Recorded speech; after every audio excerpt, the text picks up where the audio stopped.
السلام عليكم ورحمة الله وبركاته، ازيكم يا حبايبي عاملين ايه؟ يا رب تكونوا بخير وصحة وسعادة دايما يا رب. فيديو جديد، ولأول مرة تشوفينا اشتركي في القناة وفعلي زر الجرس عشان يوصلك كل جديد. النهارده بقى مع بعض حكاية جديدة وقصة جديدة، وتعالوا نشوف قصتنا بتقول ايه النهارده. قصتنا بتقول النهارده: انا مخطوبة من 3 شهور، وخطيبي كان بيقول انه هو شغال مشرف عام في مطعم.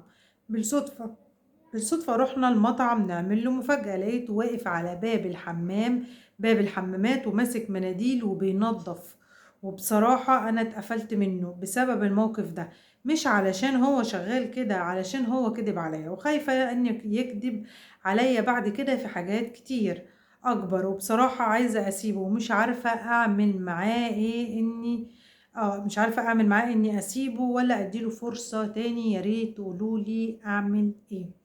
طيب بصي، ممكن يكون هو خدها ان انا لما مثلا هدخل، يعني في شباب بيتخيلوا ده، ان انا مثلا ايه، لا انا هخطب دي، طب ما انا مش ضامن اهلها يوافقوا بالشغلانه اللي انا شغالها. فيبدا ان هو مثلا ايه، يكذب انا شغال مثلا، لا ده انا شغال في الحته الفلانيه، فاهمه ازاي؟ بعد كده بقى ايه المشكله؟ ان بعد كده هم مش بيبصوا بعد كده ان انت هتعرفي.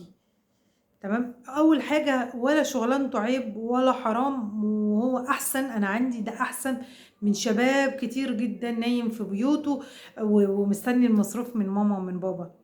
تمام، انا بالنسبه لي ده احسن منهم بكتير. حب يعتمد على نفسه، وحب ان هو يعيش حياته ويستقر ويعمل بيت وأسرة.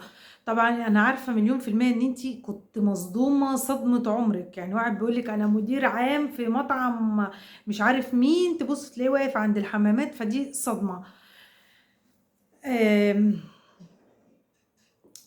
انتي مش عارفة، مش عارفة اللي هو مش عارفة اديك النصيحة. آه، ان هو يكذب عليكي تاني في حاجة تاني. بقول انا، يعني بقول مش ممكن. ليه؟ لان هو ممكن يكون زي ما انا ما قلت لك، ممكن يكون ان هو كسف من شغلانته. في ناس بتتكسف من الشغلانه، من شغلانتها، لكن انا عن نفسي، ليه ما تقول؟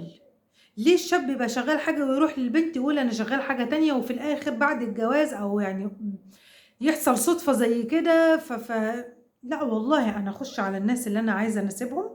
والله أنا ظروفي واحد اتنين تلاتة، والله اتقبلت بيا ووافقت بيا على حالي، تمام، خير وبركة. ما وافقتش يبقى خلاص، لا يكلف الله نفسا إلا وسعها. أنا شباب كتير نايم وشباب كتير مش لاقي شغل، ماشي. هو ممكن يكون غلطان في حته زي دي، ان انت كنت، لا انا ما اتكسفش من شغلانتي، انا ما اقولش انا وانا في الاخر شغلانتي بسيطه على قدها. تمام، ما بنعيبش في الناس دي، بالعكس ده الناس دي على راسنا. ان انا بقول اهو، هو شاب وهو كويس ان هو اشتغل الشغلانه دي لحد ما ربنا ما يكرمه بشغلانه احسن ويشتغلها. فاهمين ازاي؟ يشتغل الشغلانه ايه، يشتغل شغلانه احسن مني، وساعتها هتبقى ايه، يعني احسن له في اسكان مرتب بقى، اسكان ما علينا يعني. فهو ممكن يكون هو اتكسف ان هو يقول لك مثلا ده انا شغاله على الحمامات، او انتوا يعني في الاسره، يعني يفتكر ان هي لما انت تقولي اللي هو يقول لك كده، فانت اللي هو طب انا لا انا ماخدوش إيه، هو يعني شغلانته ايه؟ ولا هو في شباب كتير جدا بتفكر التفكير ده. يمكن برضو بسبب البنات، لان البنات بتاخد بالمظهر.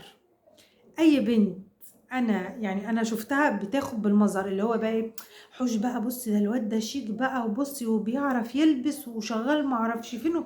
على فكرة ممكن يكون اللي انت بتحكي فيه ده يعاملك اسوأ معاملة.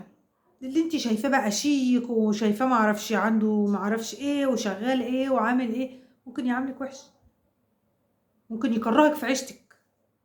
لكن تعالي بقى لشاب زي دوت بيبصوا، بيبقى في منهم شباب كده عايز لو يطول ياخد حتة من السما كده يديها لمراته او لخطيبته، هيعمل. فبلاش يعني، اديله فرصة تاني، اديله فرصة تاني، واعرفيه ان انت عرفتي. تمام، اعرفيه ان انت عرفتي، وقولي له انا حسسيه. بصي هقول لك على حاجه، حسسيه ان انت، انا ما تفرقش معايا شغلانتك، انا تفرق معايا انت. تمام. حسسيني لأ أنا عادي بالنسبة لي، ولو كنت جيت قُلت لي من الأول أنا باختارك أنت، مش عيب، الشغل مش عيب ولا حرام، المهم إن أنت شغال وإن إن أنت تبقى مكفّي بيتك، وإن أنت مش مع الشباب واللي على النواصي واللي إحنا الأشكال اللي إحنا بنشوفها دي خالص. لمّا أنتِ تحسّسيه بكده هو أتحداكِ وأتحدى أي حد إن هو يخبّي عليكِ حاجة تاني، ليه؟ أنا خلاص اتطمنت. أنا لمّا مش هاكدب عليها وهاروح أقول لها حصل وحصل وحصل، فهنا عارف إن دي عايزاني وإن هي دي شارياني، تمام؟